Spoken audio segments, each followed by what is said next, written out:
There's one episode of Friends who I want to talk about with Hmm. you. It's called The One with a Lesbian Wedding Right. that you directed.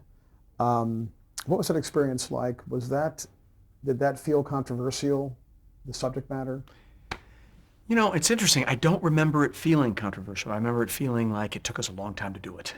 And my experience of that, because they were so used at that point to kind of being out of there on a Friday night by, 11 o'clock or 12 o'clock. Already by that point, they had and we went till 2, and I thought I was the worst director in the world, because we were trying to get the wedding right, and it was kind of difficult. And, shooting the wedding was a little bit bigger than that.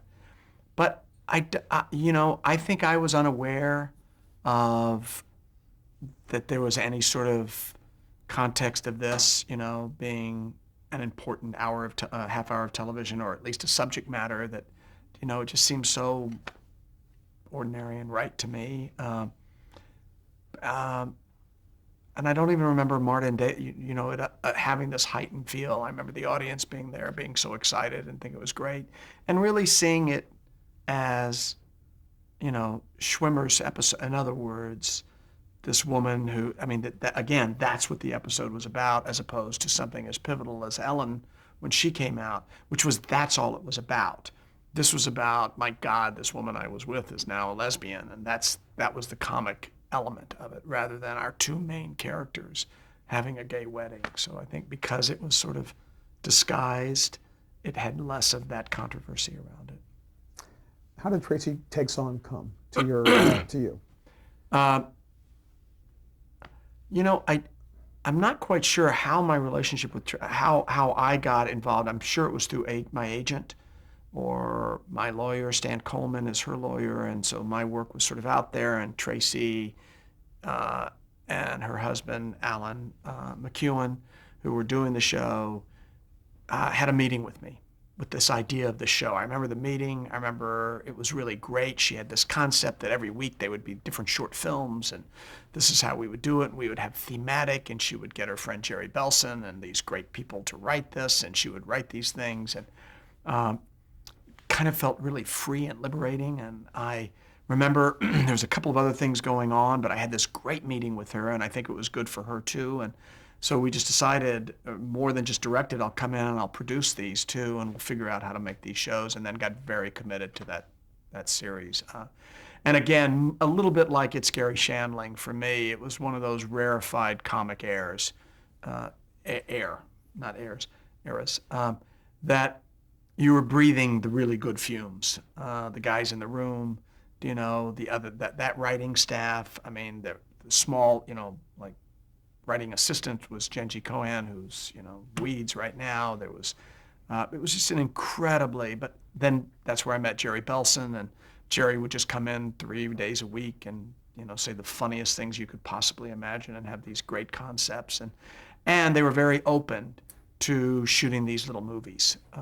So that to shoot it was really fun because every week we would be shooting a 1950s black and white English spoof of an old, the English movies, and then we would do a disco film, and then we would do, so it was really exciting and fun, and she was great.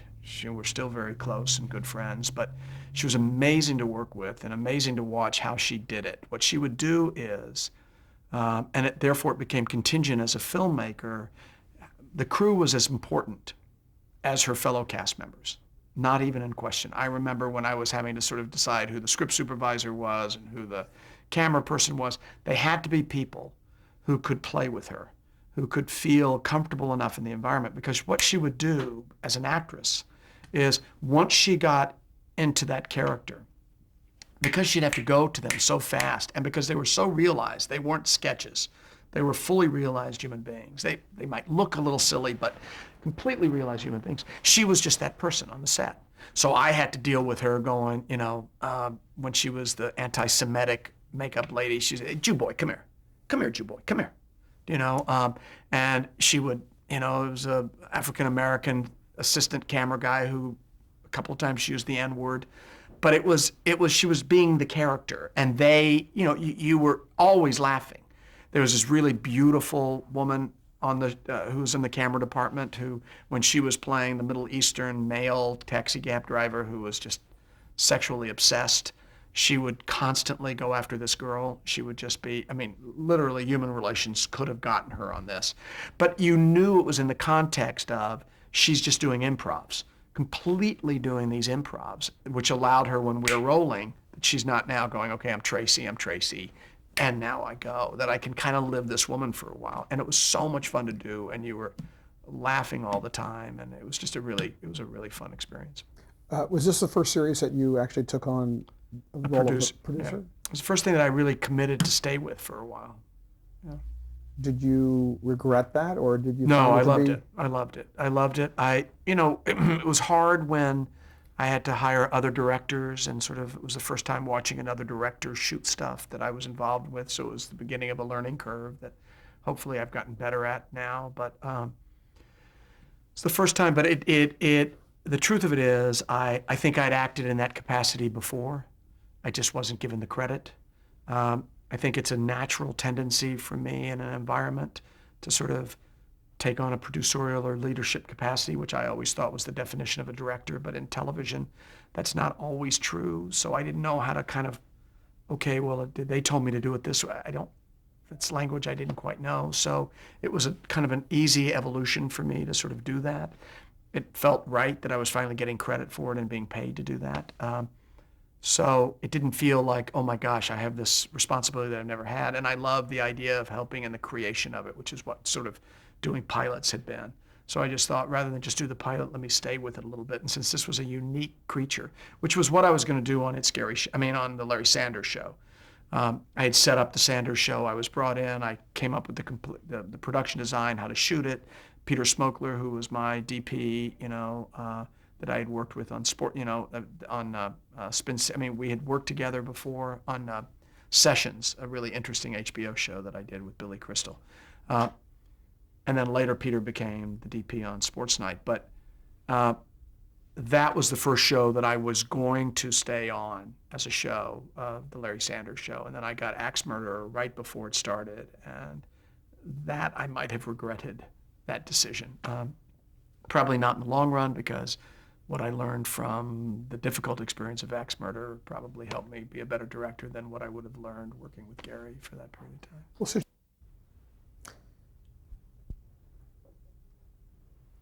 let's talk about Axe Murderer for just a moment Okay. here. The full name of the movie was So I Married an Axe Murderer. You spoke earlier about a reputation you earned being able to work well with multiple Right. comics, comedians, whose personalities aren't always known to be the easiest to work with. But I think it was a difficult experience with Mike Myers. Right. Why? What happened? Well, I think many things happened, and I think it would take probably a whole other session just to sort of discuss that experience. And I want to be fair to the experience and fair to Mike. It was, to say the least, it was the most difficult experience I'd had professionally. I think in hindsight, I look back on that, and I was probably ill-equipped to deal with that. I think part of it was, from my point of view, I can't answer what was going on for Mike and what was in his life. I know he's in print has talked about his father had died. He was in a very difficult place in his life. But for me, I think because I had had such good experiences, I was amazed that I couldn't get this guy to trust me, to understand that I was, that possible duplicity that I might have thought I was doing so well as an actor, I wasn't doing so well. So Mike wasn't completely off base not to trust me, because I had a lot of anger and rage in there because I felt I had been dismissed, or that I wasn't being listened to, or if I was being placated to, and it was never really on the surface completely. So I was trying to sort of make nice in an environment that I think I had learned after the fact that might not have been the best way to deal with that particular situation. So I can only talk about how I was responsible in that, and therefore I lived with the enormous amount of frustration. And I don't think it was passive aggressive. I don't think I was just, oh, it's all fine. But I don't think I was as clear about, here, let me lay out the problems that now exist between the two of us, Mike. And those problems we must look at and we must face, and we have to move forward or not move forward, but let's make that decision. I kept trying to well, the train's moving now, so let me just cover it up and move forward, and we'll figure it out, and we'll land on our feet, and that'll happen. And I think that just actually exasperated the situation, whatever else was going on in his life and how he felt. And I also think, I went into this, I think there was also a very difference of philosophies of the movie to begin with, which, and who we are as people. I literally was going into this believing that this guy, who I still think is an enormous talent and actually a really gifted actor, was going to branch out in this movie, was going to try, I thought this movie was for 30-year-old men or older, people about their phobia of commitment. This was not about anybody who necessarily was Wayne's World. It wasn't for 12-year-olds or 13-year-olds. It was a more adult, but still staying in the vein of, that Peter Sellers could have played this role, that could have, that there would have been a somewhat adult comedy, but still we blow the envelope up enough.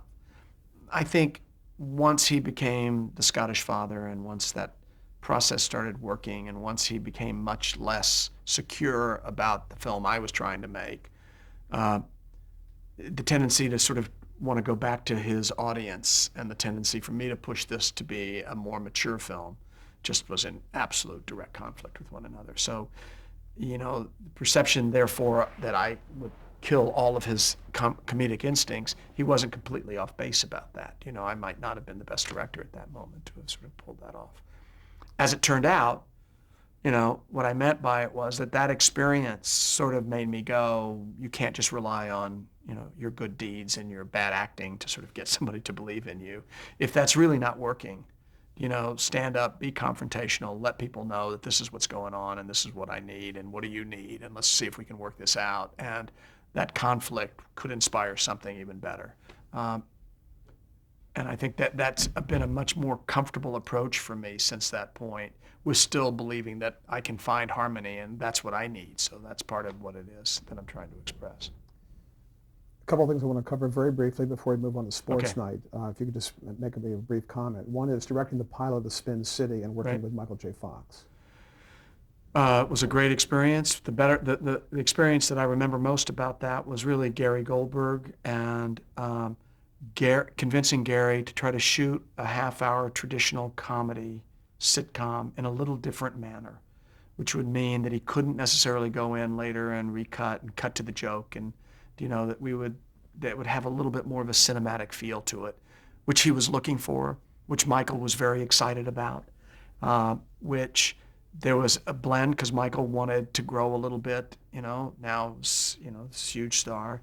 And I felt, again, I'm not a producer on the piece, but I was so important in the process, treated with such respect, got along so great with Michael, and was really, really proud of that pilot. I mean, I thought in the world that we were creating and what had been created, it's one of my, proudest moments. You spoke about directing different genres, different types of material. What was it like directing that live episode of ER, Ambush, and directing it twice for each coast? Right. Since you hadn't really directed, theater, but otherwise directing live. I had directed one live piece that I did for PBS with Garrison Keillor, A Prairie Home Companion. It was the reopening of the World Theater. And it was very low-key. We sort of shot it. It was really fun. It was great because I got to meet Garrison, and, that was a really interesting experience. And in fact, his monologues, he didn't rehearse until we shot it live, so it was really a fun thing. But I wouldn't have called myself a live director at all. This was just this thing because of HBO and because I'd already done performance pieces that they thought this would be great. You can work with Garrison. They're going to kind of have the instruments behind you to sort of figure out how to shoot it live. So in truth, when I did ER, people who had done a live show, had worked with multiple cameras, and had done an ER, that list was only one. That was me. It was not like I had to fight many people for that job. But the first year when I did ER, I heard them talking about it and said, this is a great idea. This is the environment to do it. And it was kind of very exciting, kind of not far from the way I'd been shooting things, which was all interconnected and feeling on a string. So it was just one of those cherished moments that I'm not sure. I think the process was the most important thing. I think the process was really important for ER too. It's the fourth year, first episode of an enormous hit show. It was a way for them. It was like esprit de corps. It was a way, by that point they had all, many of them hadn't even acted with each other in 3 years or been with each other. And we had 8 very sort of powerful days where the doors closed, took roll call, did full rehearsal. Everybody was there. Every actor was there. And everybody felt committed. So they felt like a theater company again. So I think the show worked. I think it was exciting. But I think it worked even more I think John Wells sort of knew as a producer that if this thing got pulled off, they would all feel better as a team again and reconnect to, because the only other time they could reconnect is Emmys or, award shows where they're all there together. So it was really, really exciting and fun, and the energy level was extraordinary. And I don't think I'll, unless I direct the Super Bowl or in a Super Bowl, will ever sort of feel what that was sort of like.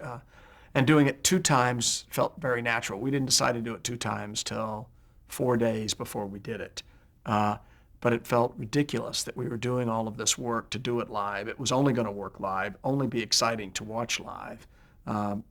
If our friends here couldn't see it. So I sort of said to John, come on, let's just do it twice. Let's find out if the unions will let us do it.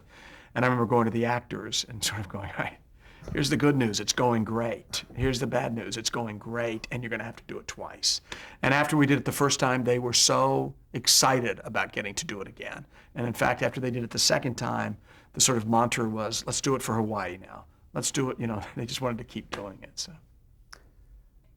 Sports Night. Yeah. Pivotal show in, I guess, your career and Aaron Sorkin. It was his first project in television. Right. He interviewed a number of directors, and he selected you. What happened? What was the connection? Connection was he interviewed Jimmy Burrows, who I think ABC was pretty adamant about. They read this script and they thought it was really funny, but it didn't feel like conventional television. It felt a little different rhythm. Maybe the characters weren't as defined as some sitcoms were.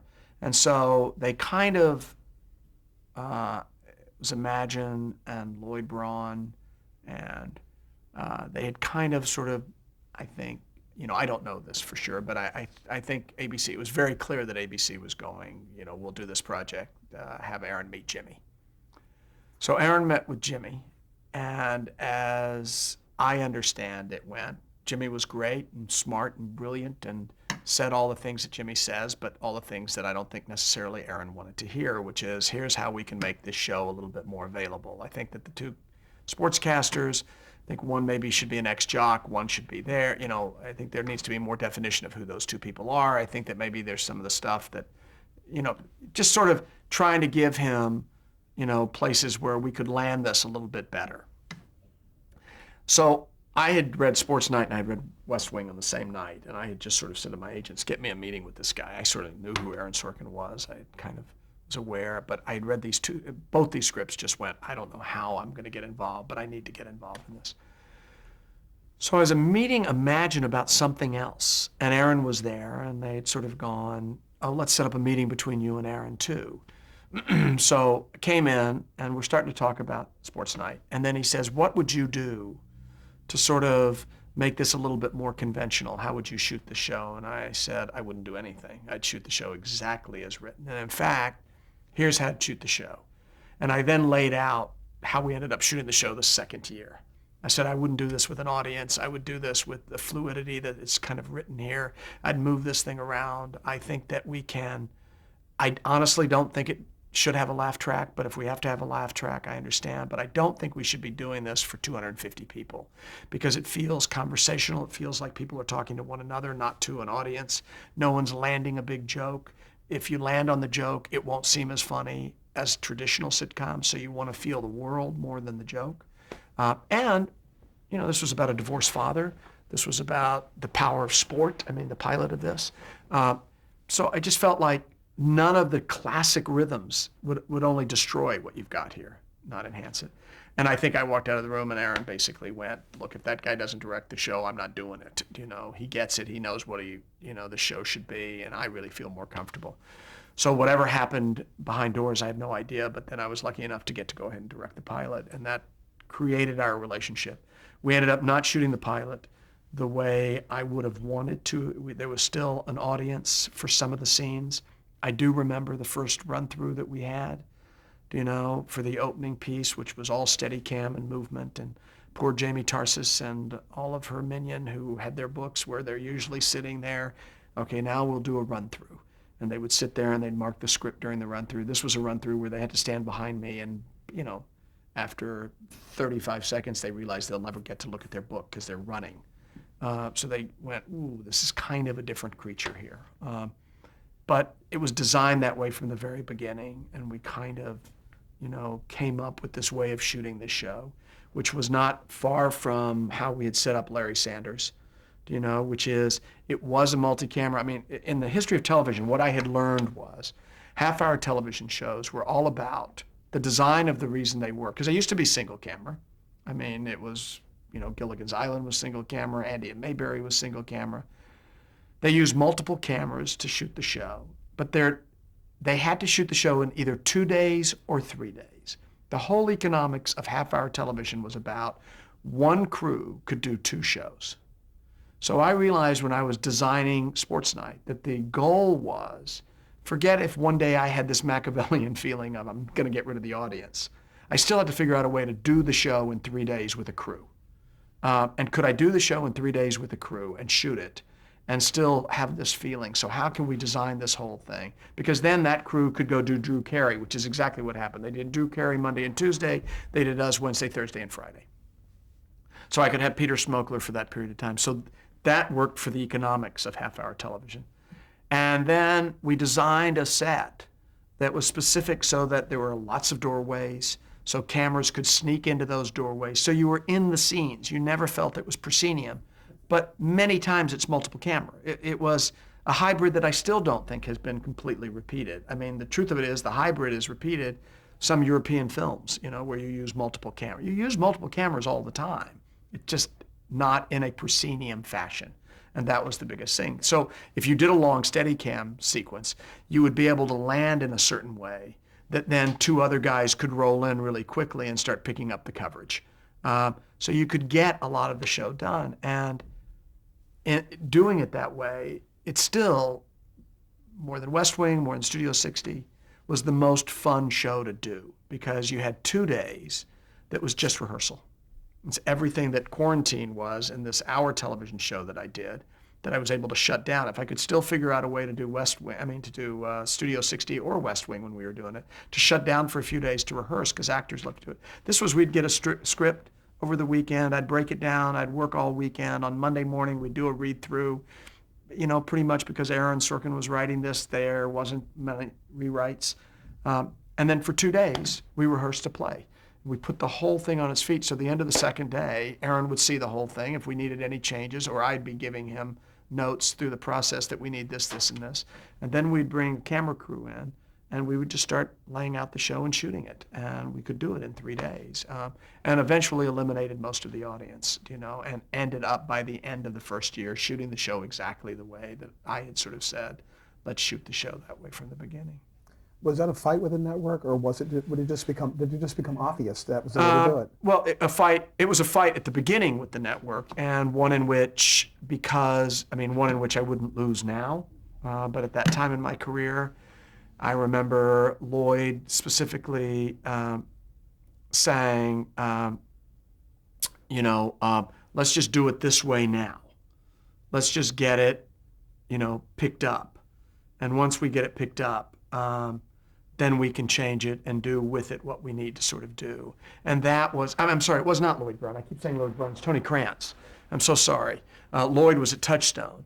Tony Krantz was at Imagine. And Tony was the one who kept sort of saying, let's just get it picked up, And I think that's the thing that I learned in television, that let's not just get it picked up. Let's do it the way that we're saying it should be done. So it was always a little misleading. I remember after we did the pilot, I sort of went, can we strip the laugh track? Can you test this show? Let us strip the laugh track out of it. Do a mix all the way through where you just show it without a laugh track and see if it still tests the same. And I remember we were trying to solicit Larry Gelbart, who was sort of all of our mentors, and we kind of went, I know he had the same problem on MASH, and maybe we could fight this battle. And Larry told us this great story that, I think on MASH they pulled the laugh track out on an episode and tested it, and it tested exactly the same. He used that as C, and they used that as C. Just keep it the way it is. So it was kind of the same thing. In fact, ours tested a little bit lower. So we had to sort of settle with the laugh track for a while, and then slowly, by the end of that season, it was like your Uncle Morty was laughing in the back. There was like 7 people laughing. It's like, and I always wanted to have a sports night. It would just season 1, the laugh track season. But that was a big, big fight. And I know the 6th episode of Sports Night, which was called Mary Pat Shelley, which was about the young reporter who possibly was sexually assaulted in the locker room. There's some funny stuff, but at the end, it is this moment of these athletes and what they're doing and this woman reporter and what she felt. And we went, you know what, can you please not put a laugh track on this episode? And they read the episode and they went, fine.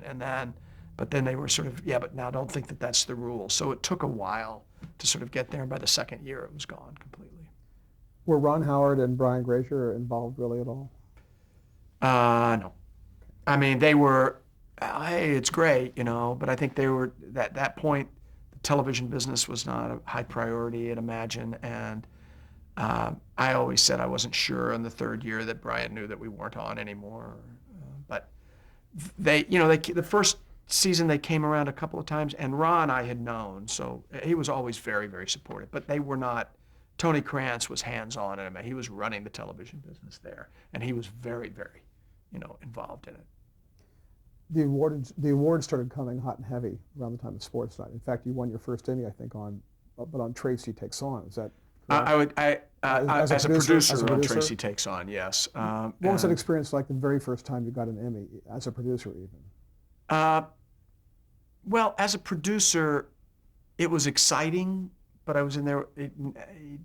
It's hard to even remember that night. It's not hard for me to remember winning a directing Emmy for Sports Night. Because that's an individual achievement. Absolutely. And the response that I got from others the next day, and people who were calling me and saw me and were so happy for me, and there was, and how I felt, and how it was, and being up there and thinking about it was a much different experience. And I had been nominated for directing before. I'd been nominated for directing ER, the live ER, didn't win. But that I remember more. And it started, I had won the DGA that year before that, For Tracy? For Sports Night. Okay. And that was the sort of first award Sports Night won. So we were sort of, and the truth of it is, I think we only won 2 Emmys, the directing Emmy and then one other Emmy I think we won. Did that feel like validation, though, for you? Yeah, but yes, it felt like enormous validation for me. It also felt like, we were struggling with that show. So the idea that the show in some way got recognized also felt 10 times more exciting, that maybe, this will help us, like anything else, stay on the air a little bit longer, because that was the second, between the first and the 2nd year. And we just barely got picked up for the 2nd year, and then we were sort of struggling. And West Wing came along the 2nd season of Sports Night. Right. What was that juggle like? Well, it was, to say the least, we were doing 2 shows at one time. Do you want to Yeah, let's go ahead and change that?